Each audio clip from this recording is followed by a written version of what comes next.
Dobrodošla na Lele podcast. Mi smo Jasmina i Jela i ovo su naši sočni razgovori o ženstvenosti, porodu, majčinstvu, intimnosti i radosti življenja. Hej Jela. Hej. Možda prije no što krenemo s ovom današnjom temom bismo trebali reći ok, jest da smo stavili ovaj podcast u explicit kategoriju, ali da bi trebali staviti slušalice i možda se osvrnuti oko sebe ko trenutačno sluša skupa s njima. Ne do Bog da netko čuje nešto o ženskoj seksualnosti, ha? Da. I to je današnja tema koja je proizašla iz toga što sam slušala nedavno jedan klas o ženskoj seksualnosti. I još, osim što sam čula puno zanimljivih stvari, to me natjeralo na razmišljanje što sam posljednjih godina naučila o seksu i što mi je bilo i kako je moguće da mi kao žene ovo ne znamo. I ono kao mogući naslov, znači seks edukacija koju bi voljela da sam dobila, ali zapravo predaleko je razmišljati o tome da bi se ovakve stvari mogle u bližoj budućnosti učiti u školama, ali zapravo što sam o onim stvarima naučila u 30-ima, mislim, glup naslov, ali, mislim, sorry, ja volim poetske naslove, ovaj to nije. Nego zato što moramo razmišljati o tome da društvene mreže ne vole, ne favoriziraju, čak cenzuriraju riječ kao seks i seksualnost. Da. I vidjela sam nedavno jedan mali strip gdje cura kupuje uloške i teta na blagajni joj želi dati papirnatu vrećicu da sakrije tu sramotu. I ona kaže, ne, hvala, ne trebam. I to je preslika našeg društva i ja se nađem nekada onako da nešto skrivaš i onda sada uvijek s ponosom uzmem uložak kako ga koristim taj mjesec i onda idem s njim do kupaonice. I ako sam gdje god da jesam. Ali to je za mnoge velik korak. Bio i za mene. Ok, a možemo onda krenuti s tim. Koja je jedna od prvih stvari koja me fascinirala. Znači, Jela moja. Ja, žena sa svojih 35 godina, sam prvi put u životu prošle godine vidjela sliku kako izgleda puni raspon ženskog erektilnog tkiva. Samo kad to kažem, žensko erektilno tkivo mi je onako malo... I meni je, kao nije mi neugodno, ali osjećam da govorim nešto što nije svakodnevno, u svakodnevnom razgovoru. Ja kad govorimo... Kao da postoji taj, mislim to postoji, taj sram na tome. I onda onako kao malo da je prosto kad pričamo, kao nešto čega se trebamo sramiti. Malo krivnje uvijek ima na tome kad spominjemo takve stvari. Da, tako da tema prva, žensko erektilno tkivo. Jer kad govorimo o erekciji, na pamet nam padne muškarac. I pričamo o muškom uzbuđenju, pričamo o muškom spolovilu, onako jasnom stanju, ono on-off. I sam naziv zapravo erekcija nas navodi da pomislimo dizanje naše, erectus, uspravan, a zapravo je stvar o prokrvljenosti i volumenu. Tako da i sam naziv erektilno je usmjeren na muškarca. Ali erektilno tkivo imaju i žene. I to nije samo klitoris i spužvasto tkivo koje ga okružuje, nego cijela vulva i cijeli sloj ispod, onako oko mokraćnog kanala, perineum, znači međica sadrži stanice koje itekako reagiraju na naše uzbuđenje. Što znači da kad žene u porodu dobiju epiziotomiju, onaj urez na međici, to nije pod navodnicima slično kao da se napravi urez na penisu, nego to je identična stvar koja ima direktan utjecaj na njezino zadovoljstvo. Da, znam priče gdje je čak i partnerima nakon par godina smeta ožiljak od epiziotomije. Da. A dobro, nećemo sad cap, to je tema za drugi put. I sva sreća, barem je klitoris postao nekako anatomski poznatiji. Ako se sjećaš one instalacije klitoris ispred muzičke akademije i one radionice, klitaonica koja, to mi je nažalost promaknulo, mislim da je to udruga Domino bila organizirala kad su na 3D printeru žene printale klitorise. Tako da, To je sad barem poznatije. Da. Ali erektilno tkivo, ono, wow. I to je uvijek se hvatimo, sad se svi drže tu klitorica, jer sad imamo nekakvu kao bolju sliku kako on izgleda, ali to je samo jedna razina, jer mi znamo, dakle, kako to što si rekla, ako niko još nije vidio taj prikaz klitorisa, kako on ima ne samo onaj vanjski dio koji se može opipati, nego ima i nožice koje idu prema unutra. I sad postoji puno toga 3D printanja, pa žene nose naušnice ili privjeske na lančiću klitorisa, ali to je zapravo cijeli splet živaca i koji ide skroz do anusa i tu je uključeno cijelo zdjelično dno. I kada ja sam vizualan tip i to si uvijek vizualiziram, ja vidim to kao drveće, kao šumu koja je otkriveno da drveće je isto na taj način povezano malim žilicama sa svakim drugim drvetom i da komuniciraju. I koliko je to kompleksno i koliko je isto tako naše zdjelično dno i seksualni organi, koliko su kompleksni i koliko jedan maleni dodir, ne znam, po guzi može izreagirati u klitorisu i obrnuto. Da, upravo to što si rekla. Kako je sve to povezano. I žao mi je što ne možemo tu sliku, tu koju sam vidjela, reproducirati nigdje zbog autorskih prava, jer na njoj se vidi koliko je sve to povezano. I ne mogu vjerovati da sam živjela 30 godina prije no što sam to znala. Da. Mislim da smo... Puno nas je živjelo i više možda od 30 godina. Jer se to nigdje ne uči, to se nigdje ne pokazuje. Samo su slike falusa i to je to ono što si ti rekla, erekcija. Nigdje ne piše šta se događa unutra.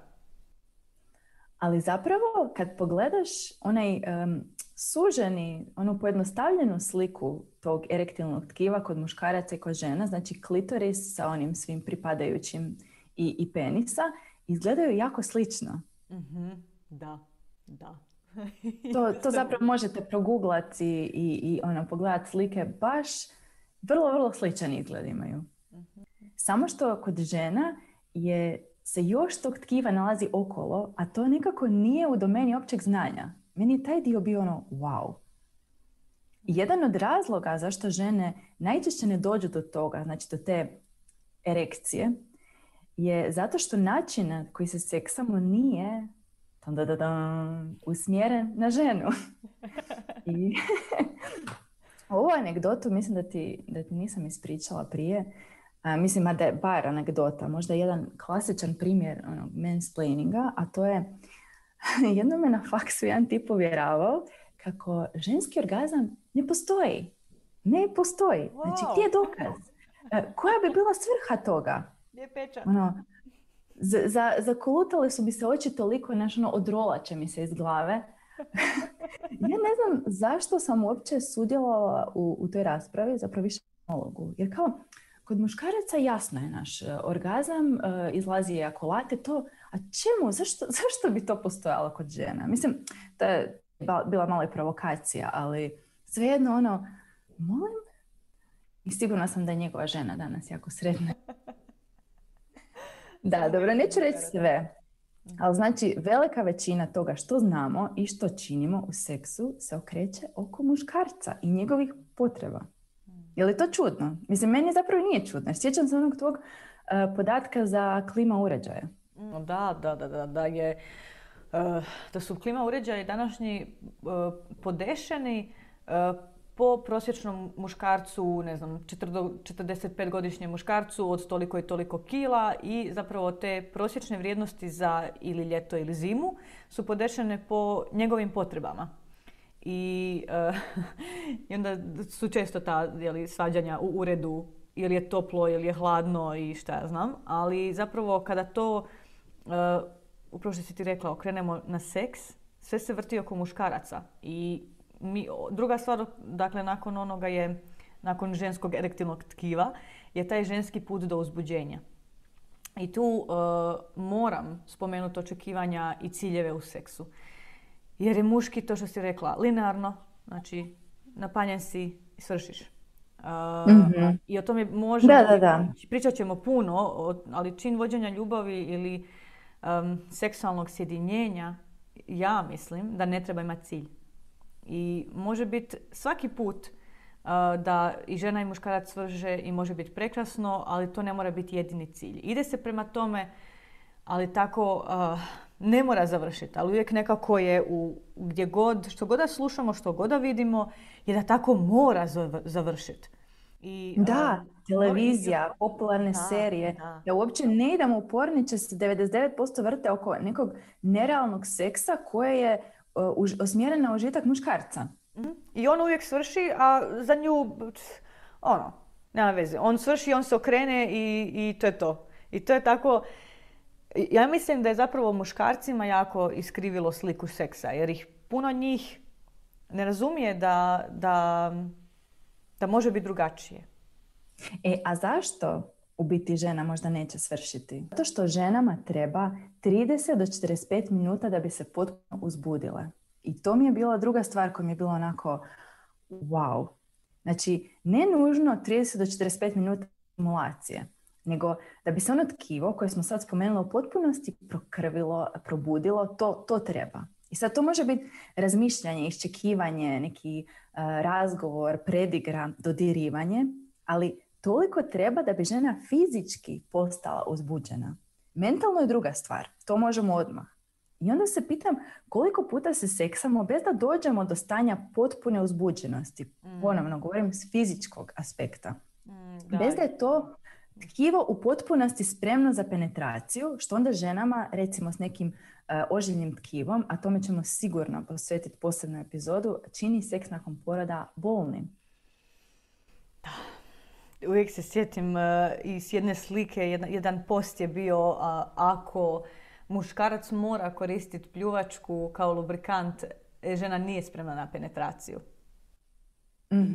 Što je posebno važno, reci, sorry. Da, i to mi je stvarno nekako zato što i to je taj cilj. Ide se prema penetraciji. I cilj seksa je penetracija. Ne mora biti cilj seksa penetracija. Ne mora je uopće biti da je seks tu. I to je posebno važno za seks nakon poroda kad je žena i pod utjecajem hormona, kad ne zna koji je dio tijela njezin, koji je bebin, pogotovo ako doji, ako je beba stalno na njoj, mora se ponovno pronaći kao seksualno biće, jer ta beba preuzima svu njezinu pažnju i preplavljena je obavezama i promjenama. I onda ovo sve, pogotovo ovo što si ti sad rekla, seks bez cilja, možda čak i bez penetracije, može maknuti taj pritisak.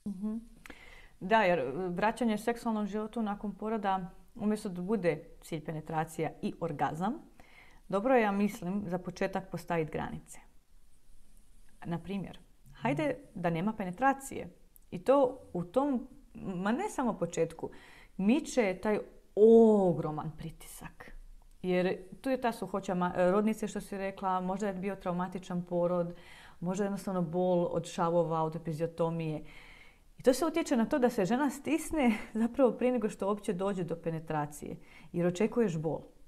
I kad se penetracija makne iz jednadžbe, može se potpuno prepustiti i opustiti tom uživanju sa svojim partnerom. Ja bih rekla da je postpartum vrijeme za istraživanje drugačijih načina na koje možete biti intimni. I definitivno to... Da. Ja mogu reći na svom, meni je to u jednom trenutku mog života jako pomoglo. Samo maknut pritisak do penetracije. I tu sam se zapravo preporodila. Kad se makne taj cilj i umjesto toga ovdje smo, istražujemo i povezujemo se na način koji nije nužno, koji nije isprva uopće seksualan.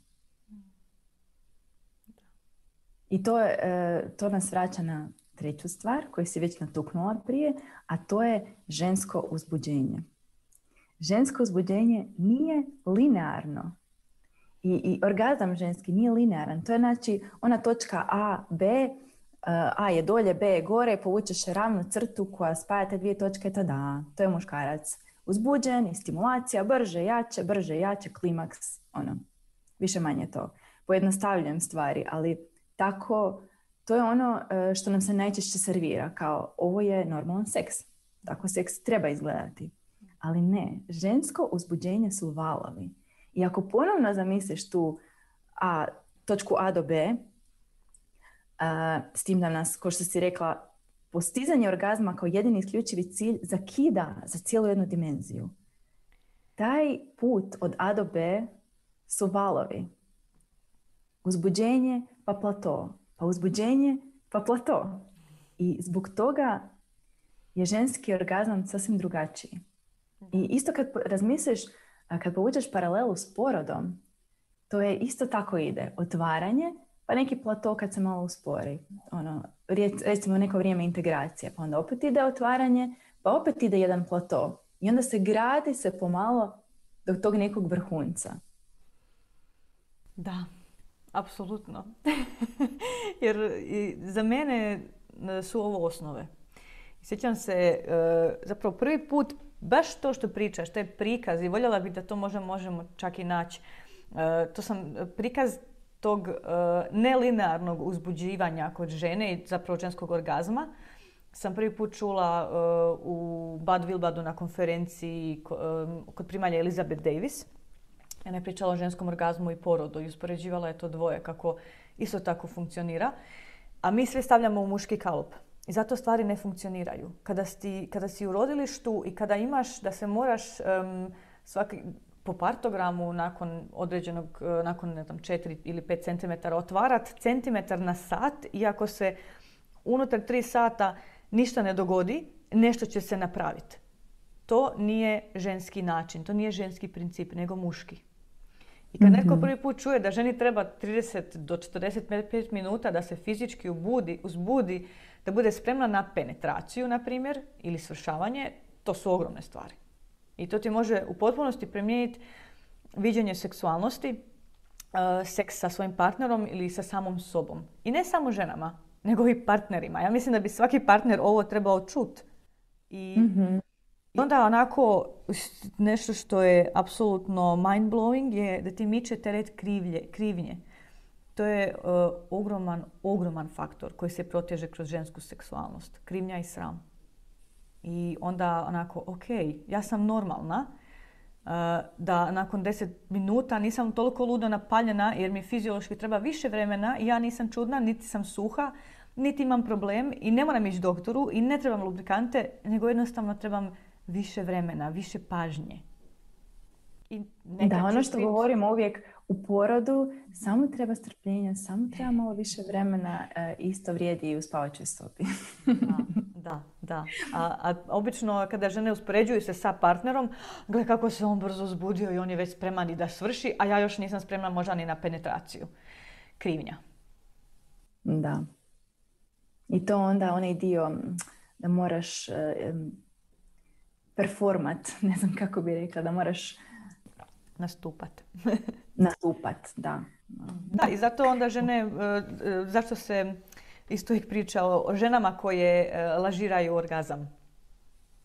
Što ona ima taj pritisak da ona sad završi, da to više završi jer on je već pri kraju i on više. Ali to onda isto je zapravo jako bitna komunikacija. Da, i pogotovo ovo sve kad govorimo o majkama koje su većinu vremena onako u žrvnju svakodnevnih obaveza i preokupirane djecom, i onda taj seks ispadne kao još jedna obaveza, još jedna stvar koju sad moram napraviti. Pritisak je sve na brzinu i hoće li se djeca probuditi ili moram sad izaći iz kuće, onako uopće isključiti glavu da bi došla, da bi sustigla samu sebe. I u tim okolnostima se opustiti i uzbuditi je jako veliki izazov. Da, i kad se onda makne taj cilj penetracije ili svršavanja ili što god da je nekome stvara napetost, onda pogotovo možeš uživati u tom uzbuđivanju i to ne mora trajati samo pola sata, nego može trajati cijeli dan. Da se gradi to iščekivanje i da u konačnici bude susret s partnerom i susret sa samom sobom. Umjesto da to bude seks početak, sredina, kraj, i ako ne postignemo taj cilj, ako ne bude filmski, ne znam, senzacionalno, to je promašaj. A grozno je, baš je grozno razmišljati na taj način. A nekako smo se skloni ukalupiti da to tako mora izgledati. Da. Mislim, za mene je to užitak. kroz cijeli dan, kroz cijeli život i jednostavno uživanje u uživanju. Da. Bome, dotakli smo se puno tema i za budućnost. Bacila smo neke bombe. Dala smo što za razmišljanje i sad bi vas mogli pozdraviti. Mogla bi, da. Da ostane ovaj kratki, ali sladak format. Kratak, ali sladak. Da, to je to. Ako ti je ova epizoda bila korisna, podijeli je s dragom osobom i dođi na naš newsletter za tjedne epizode o sočnim temama.